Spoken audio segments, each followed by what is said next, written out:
வணக்கம் and welcome to the show interesting info. December 21 இன்னைக்கு world basket பால் டேவை celebrate பண்ணுறாங்க. இது கனடிய அமெரிக்கராக இருந்த ஜேம்ஸ் நைஸ்மித் அப்படின்ற ஒரு பர்சன். இவர் ஒரு கல்வியாளர், மருத்துவர், விளையாட்டு பயிற்சியாளர், 10ஆவதுக்கு ஒரு கிறிஸ்டின் மத போதகராகவும் இருந்த ஒரு பர்சனு.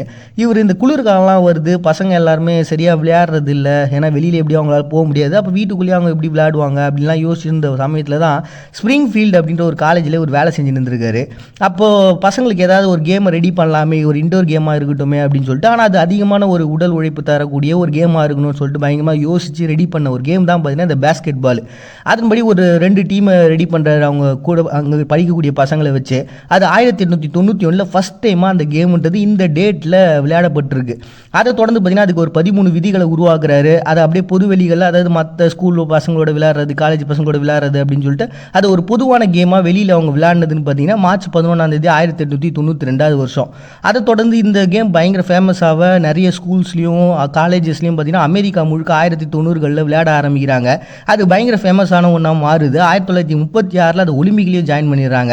1976 ஒரு 40 வருஷம் கழிச்சு பெண்களும் அதில் ஒலிம்பிக்கில் ஜாயின் பண்ணிடுறாங்க. அதுக்கப்புறம் ஐக்கிய நாடுகள் சபை 2023 போன வருஷம் தான் என்ன பண்ணியிருக்காங்க, இதை ஒரு அதிகாரப்பூர்வமான ஒரு நாளாகவும் நிர்ணயிச்சிருக்காங்க.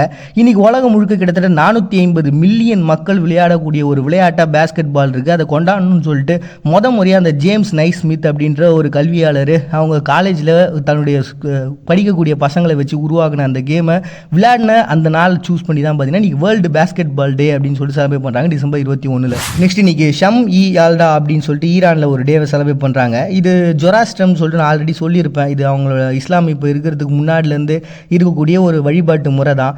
இது இந்த ஈரானில் கிமு 6ஆம் நூற்றாண்டு, அதாவது இப்போ நம்ம கனெக்ட் பண்ணோம்னா ஒரு 2600 வருஷத்துக்கு முன்னாடிலேருந்து ஈரானில் ஃபாலோ பண்ணிகிட்டு இருக்க ஒரு மதம். அவங்களுடைய கான்செப்ட் படி என்னென்னா, இப்போ வந்து இந்த குளிர்காலம் வருது அப்படின்றதுனால, அந்த அறுவடை முடிஞ்ச ஒரு காலம்ன்றதுனால நீண்ட இரவு அப்படின்றது இப்போ இதுக்கப்புறம் வரும்.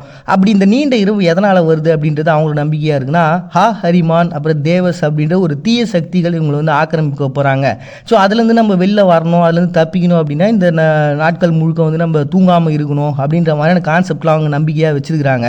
அந்த அறுவடை செஞ்ச அந்த உணவுப் பொருட்கள்லாம் பரிமாறி சாப்பிட்றது, டான்ஸ் ஆடுறது, பாட்டு பாடுறது அப்படின்றதெல்லாம் இந்த நைட்டில் அவங்க ஃபாலோ பண்ணுறாங்க. அதுலேயும் ஒரு 40 விதமான பழங்களை சாப்பிட்றது, அதை படையல் வைக்கிறது அப்படின்ற மாதிரி கான்செப்ட்லாம் அவங்ககிட்ட இருக்குது. ஸோ அப்படி இந்த ஒரு குளிர்காலத்தினுடைய ஒரு முதல் நாளாக இது வருஷம் அந்த டேட்டுன்றது மாறதான் செய்யுது. ஸோ இந்த வருஷம் இந்த டேட்டில் வந்திருக்கு. அப்படி ஒரு நீண்ட இரவுகளினுடைய ஒரு துவக்கமாக ஜொராஸ்ட்ரத்தினுடைய ஒரு வழிபாட்டு முறையாக இன்றைக்கி ஈரானில் ஷம் இயால்டா அப்படின்னு சொல்லிட்டு ஒரு டேவை செலிப்ரேட் பண்ணுறாங்க டிசம்பர் 21. நெக்ஸ்ட் இன்றைக்கி ஹோம்லெஸ் பீப்புள் ரிமெம்பரன்ஸ் டே அப்படின்னு சொல்லிட்டு அமெரிக்காவில் ஒரு டேங்க. இது வந்து 1870 அங்கே நகரமயமாக்கல் அப்படின்ற ஒரு கான்செப்ட் அமெரிக்காவில் உருவாச்சு. அதை தொடர்ந்து பார்த்திங்கன்னா அங்கே வீடு இல்லாதவங்களோட எண்ணிக்கைன்றது கொஞ்சம் கொஞ்சமாக இன்க்ரீஸ் ஆக ஆரம்பிச்சிச்சு. அதே மாதிரி ஐரோப்பாவிலேருந்து நிறைய பேர் குடியேறி அமெரிக்காவுக்குள்ளே வர ஆரம்பித்தாங்க. 1930 அது மிகப்பெரிய லெவலில் பிரச்சனையாகி கிட்டத்தட்ட சுமார் 2 மில்லியன் மக்கள் வீடு இல்லாதவங்களாம் அந்த இடத்துல மாறினாங்க. அதை தொடர்ந்து இப்போவும் அந்த பிரச்சனைன்றது அப்படி இன்க்ரீஸ் ஆகிட்டு தான் வந்துட்டு இருக்கு. அதனுடைய ஒரு பெரிய மாற்றமாக 2022 கணக்குப்படி பார்த்தீங்கன்னா இந்த விலை உயர்ந்த வீடுகள்லாம் கட்டுறாங்க இல்லையா, அதனால் வந்து நிறைய பேர் அது சொந்த இடம் இல்லை அப்படின்னு சொல்லிட்டு நிறைய பேர் அந்த இடத்துல இருந்து அகற்றுறது, இந்த மாதிரியான ஒரு கான்செப்ட் மூலமாக பார்த்தீங்கன்னா நிறைய பேர் ஆகிறாங்க அப்படின்ற வீடற்றவங்களாம் மாறுறாங்க அப்படின்ற ஒரு கான்செப்ட் ஒரு பக்கம் இருக்குது.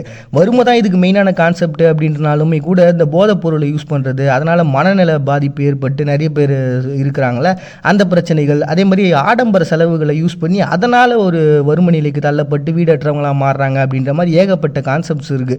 1990 இந்த குளிர்காலத்தினுடைய துவக்கம் வரதுனால இந்த வீடற்றவங்களோட நிலைமை இந்த மாதிரியான சமயங்கள் ரொம்ப மோசமானதாக இருக்கும்ல, அதனால் இதுக்காக இந்த ஒரு டேட்டை சூஸ் பண்ணி பார்த்திங்கன்னா இந்த டேவை உருவாக்குனாங்க. அதுலேயும் முக்கியமான ஒரு காரணம் என்ன அப்படின்னா, இந்த வீடற்றவங்க தினமும் 20 பேர் வீடற்றவங்க இறந்துட்டு இருக்காங்க அப்படின்ற ஒரு நியூஸ்லாம் வந்தது. ஸோ இது எல்லாத்தையும் அப்படியே பேஸாக வச்சு தான் இன்றைக்கி அந்த வீடற்றவங்களுடைய நிலையை மனசில் வச்சுக்கிட்டு அது ஹெல்ப் பண்ணுறதுக்கான ஒரு டேவாகவும் இன்றைக்கி ஹோம்லெஸ் பீப்புள் ரிமெம்பரன்ஸ் டே அப்படின்னு சொல்லிட்டு ஒரு டேவை அமெரிக்கா அனுசரிக்கிறாங்க டிசம்பர் 21. நெக்ஸ்ட் இன்றைக்கி துர்க்மெனிஸ்தானில் சபர் முராத் நியாசோவுடைய நினைவு நாளை அனுசரிக்கிறாங்க. ஆல்ரெடி நம்ம இவரை பற்றி பார்த்துருப்போம். அந்த சமயத்தில் வாழ்ந்த ஒரு மிகப்பெரிய சர்வாதிகார ஆட்சியில் இவருடைய ஆட்சியும் ஒன்றா இருந்துச்சு. ஏன்னா இவர் வந்து ருஹனமா அப்படின்ற ஒரு புக்கை எழுதினார். அந்த புக்கை எல்லாரையும் படிக்க சொல்லி கட்டாயப்படுத்தினார். அந்த கட்டாயன்றது எப்படிப்பட்டதாக இருந்துச்சு அப்படின்னா, நீங்கள் ஒரு டிரைவிங் லைசன்ஸ் வாங்கணுன்னா கூட அந்த புக்கில் இருக்கக்கூடிய கான்செப்ட் உங்களுக்கு புரிஞ்சிருக்கணும். ஏன்னா அதை பற்றியான கேள்விகள் கேட்பாங்களாம். இது ஸ்கூலு காலேஜஸ்ன்னு சொல்லிட்டு எல்லா இடத்துலையும் இருந்தது. அதோட தாண்டி அரசு அதிகாரிகளாக நீங்கள் வேலைக்கு போய் ஜாயின் பண்ணணும் அப்படின்னா அந்த புக்கை பற்றி, அந்த புக்கில் இருக்கக்கூடிய போதனைகளை பற்றி பயங்கர தெளிவாக தெரிஞ்சிருந்தால் தான் உங்களுக்கு அந்த வேலையே கிடைக்கும். இந்த மாதிரி ஒரு மதம் சார்ந்த நிறைய விஷயங்கள்லாம் அவர் திணிச்சிட்டு இருந்தார். அதே மாதிரி இவர் ஆட்சியில் ஏதாவது பிரச்சனை நடந்தது அப்படின்னா உடனே அவங்க மேலே ஒரு பெரிய நடவடிக்கை எடுத்து சேர்த்து அவங்களுக்கு தண்டனை கொடுக்கறதுலாம் நடந்திருந்தது. நடுவில் இவரை துப்பாக்கி சூட்டெல்லாம் ட்ரை பண்ணாங்க. அந்த சமயத்தில் ஒரு 1000 பேர் கைது பண்ணி அவங்களுக்கு எதிராக நடவடிக்கைகள் பண்ணுறது அப்படின்னு சொல்லிட்டு ஏகப்பட்ட விஷயங்கள் இவர் நடந்துகிட்டே இருந்தது. 2006 மாரடைப்பால் இறந்தார். இவர் தான் துர்க்மெனிஸ்தானுடைய முதல் ஜனாதிபதியும் கூட. கிட்டத்தட்ட 15 வருஷம் துர்க்மெனிஸ்தானை ஆண்டவர். ஏன்னா இவருடைய ஆட்சின்றது ஒரு சர்வாதிகாரமாக இருந்தாலும் லண்டனை பேஸாக வச்சிருக்கக்கூடிய ஒரு அமைப்பு கூட $3 பில்லியன் இவருடைய இருப்பில் இருக்குது, கணக்கில் வச்சிருக்காரு அப்படின்ற மாதிரியான நிறைய விஷயங்கள்லாம் வந்தாலுமே கூட துர்க்மெனிஸ்தானுடைய ஃபர்ஸ்ட் ஜனாதிபதியில். அதனால் அவருடைய இறப்பை இவர் இன்னைக்கு வந்து அனுசரிக்கிறாங்க.